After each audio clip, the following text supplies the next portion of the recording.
Hey guys, it's really nice to see you. For those of you who are coming to the Google Meets, awesome. I'd love more of you to come. We just do some drawing together. Last week I had a second grader do a step-by-step drawing for me, and then I did some step-by-step instructions for them. But you guys are always welcome. Those of you who are putting in your artwork into your portfolio, thank you so much. I really appreciate it. Those of you who are sending me the work, I am also putting it into your portfolio. So yay, we're making progress. All right, this week we're going to talk about pop art, okay? Pop art is based on popular culture. So think magazines, think musicians, think famous people, a lot of that, okay? So I am going to talk you through the slides. We're going to be using BeFunky. If you would like, if you do not want to use BeFunky, you have the option of doing a drawing assignment as well. So there's 2 assignments on here that you can do. So what is pop art? Our target is I can create a work of art inspired by the pop art movement. This first video right here, it's a really quick video explaining what pop art is. And then the second one here, it's more information about Andy Warhol, who is one of the artists we're going to be basing our work off of. Okay, here are 2 options. You can explore pop art 2 different ways this week. Number 1, you can create a series of selfies. It does not have to be 3. I would love it to be 3, but I would love you to get at least one thing done. In the style of a pop artist using BeFunky.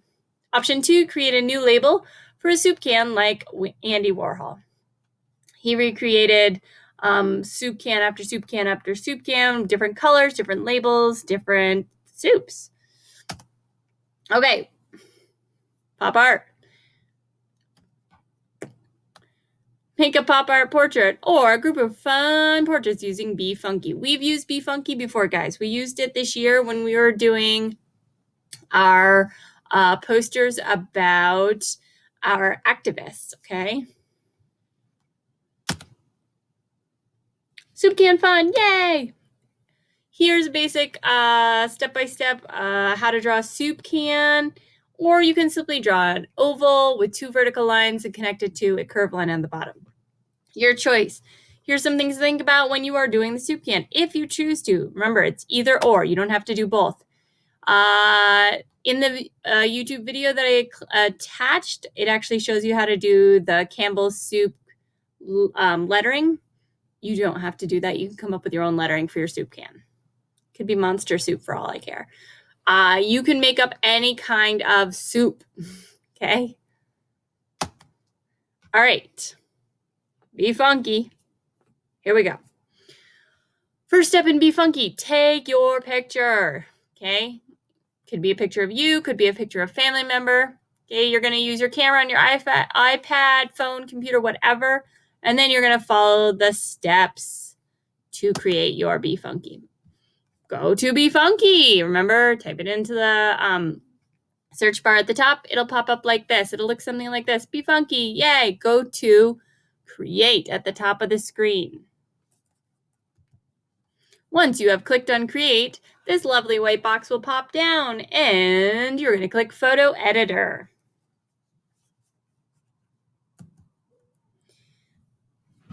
If this window is open, click Start New. That just means you've used the program BeFunky before on that computer and you will already have a picture there. You don't want to continue editing your activist. You want to start something new, okay? Otherwise, there's the open.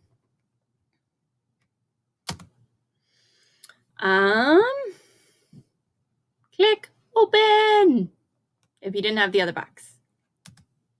Once you click on Open, click on Computer. This is how we're going to find that lovely picture that you took. You're going to click on whatever picture you took. Remember, if you are using a Chromebook, you have to click Recent, and I forget where on here it says Recent, but I know it says it there, and I'm really sorry. I will ask Miss Cindy, and I will put out a little, I'll add a text underneath this assignment on your Google Classrooms. Once you have clicked on your picture, click Open. And you have your beautiful picture in Be Funky. Your first thing you're going to do is crop the background. So you're going to click on crop to cut out that background. We don't need it. Click on the little white rectangles on the side to slide it in to get rid of as much of the side of your pictures as possible so it becomes a nice portrait.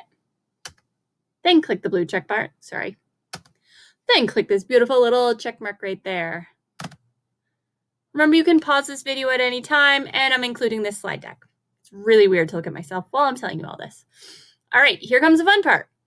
You are going to click on the color button down here. You get to change the hue or the saturation or the temperature by sliding these white circles back and forth.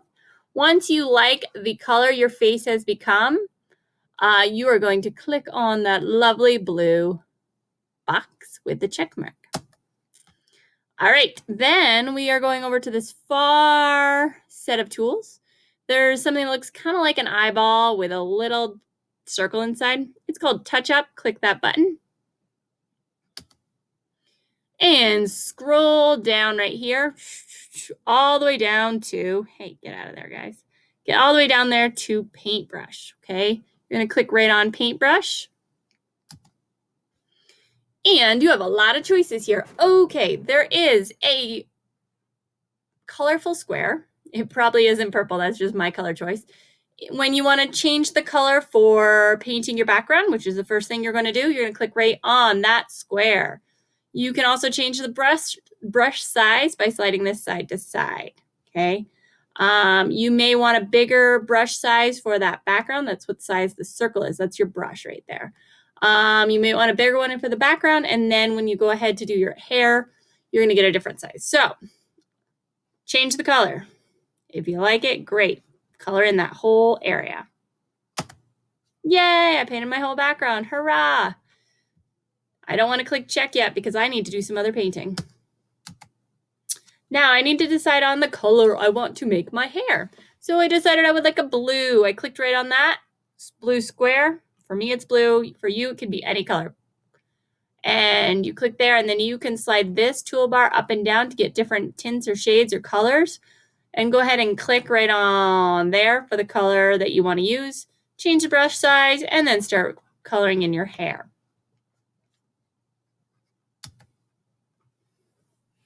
When you like the colors of your hair, go ahead and click that blue check mark. Now, once we get here, I know people are like, oh my gosh, I'm so tired. I'm so done with this. One more like big step, guys. Click on Save Computer. Title. Please put in your first and last name. Then click Save. Then go to your Gmail and click Compose, which is right here. Remember, you have to go to Gmail. You have to type it up in here in that search bar. Type in gmail.com. Your Gmail should pop up because you've been emailing your teachers a lot, right?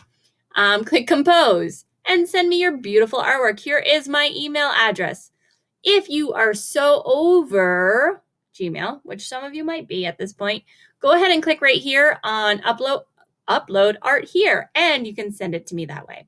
So if I were to click that, it comes up to a nice form. On this form, you are going to type in your name. Please put in your first and last name. If you don't, I'll be so sad because I won't know who it is. If you know your email, please put it in here so I know my email. So I'm going to go ahead and type it in. Then Miss Katie gives you an example. She titled her art. She included her art. Hurrah! Creating a piece of pop art was, for me, it was a little challenging to write out the directions. Also, for me, I had a little trouble with the hair. I don't really love all the brush strokes I have there. The second color hair I like better. Then it says, what did I make in art this week? If you did a portrait, check that. If you did a soup can, check that. If you did your own drawing, check that. So I've done a lot of my own drawing and I did a portrait. Then right down here it says add file. I click it. I can drag the file here, or I can click here and your files will pop up. If you don't want to share it with me for some reason and not get credit, you don't have to. But, or if it's too tricky, that's also okay. You can email me. And then, interesting why that says get the link. I have to change that. It'll say submit right down here. The end. Okay, guys, I know that was a lot of information coming at you. I hope that you are doing well. I miss you all. And that's it for now. And I will hopefully see you this week during Google Meet.